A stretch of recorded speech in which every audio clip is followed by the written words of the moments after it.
¿Qué tal? Empezamos enseguida. Hoy nos sumergimos en un análisis histórico verdaderamente fascinante que nos lleva directos al antiguo Oriente Medio.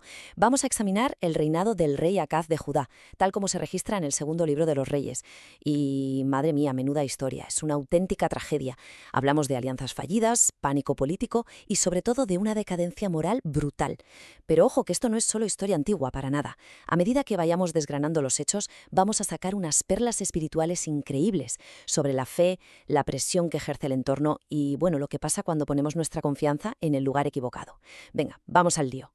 Vale, vamos a meternos de lleno en esto fijándonos en el punto de partida de nuestro protagonista. Acaz partía con una ventaja inmensa, ¿eh? Era descendiente directo del rey David, o sea, tenía un legado espiritual brillante a sus espaldas. Pero la cruda realidad de su reinado fue muy distinta.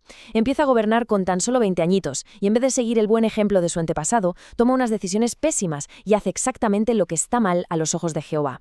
Esto ya nos da una primera lección vital. La fe no es algo que se herede genéticamente. Tener un historial familiar impecable no nos garantiza un buen futuro. Al final, cada persona tiene la responsabilidad intransferible de tomar sus propias decisiones.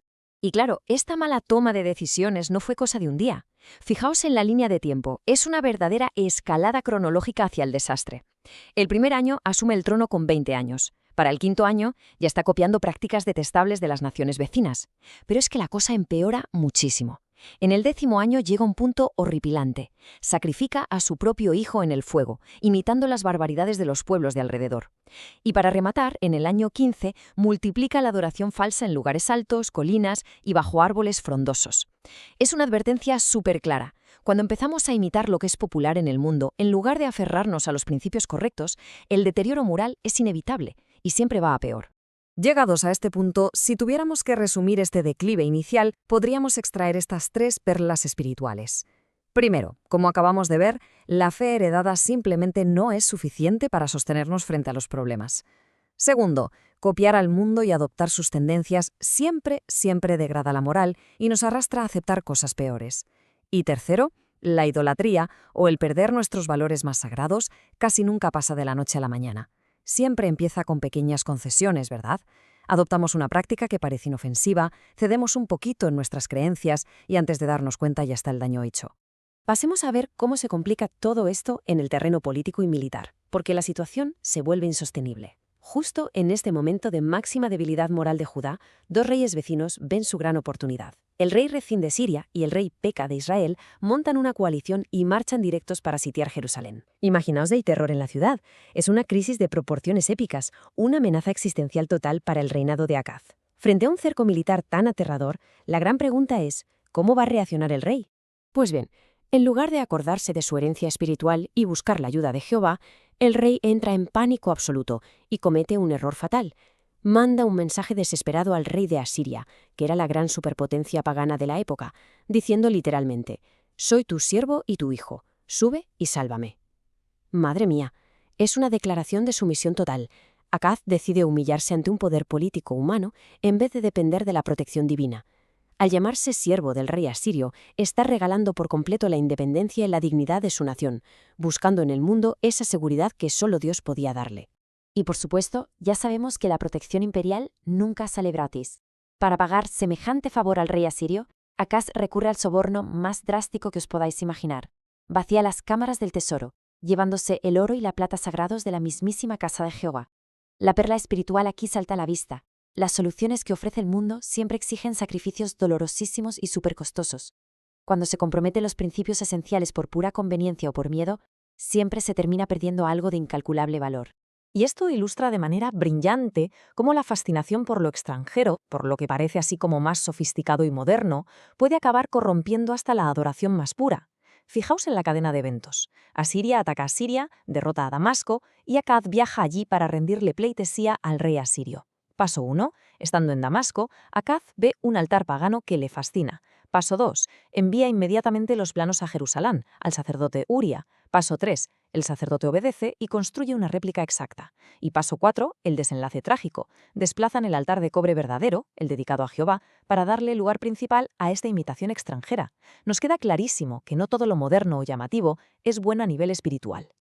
Vamos a hacer una pequeña pausa aquí, porque creo que es el momento perfecto para reflexionar. Acaz vio algo pagano, algo mundano, y se encaprichó ciegamente de ello, ignorando por completo de dónde venía y para qué servía ese altar.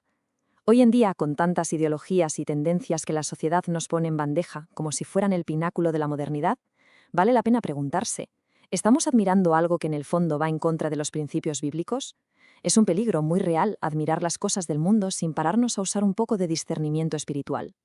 Ahora, lo verdaderamente interesante de esta diapositiva es ver cómo esa corrupción se va infiltrando en absolutamente todo, hasta llegar a la profanación física del templo.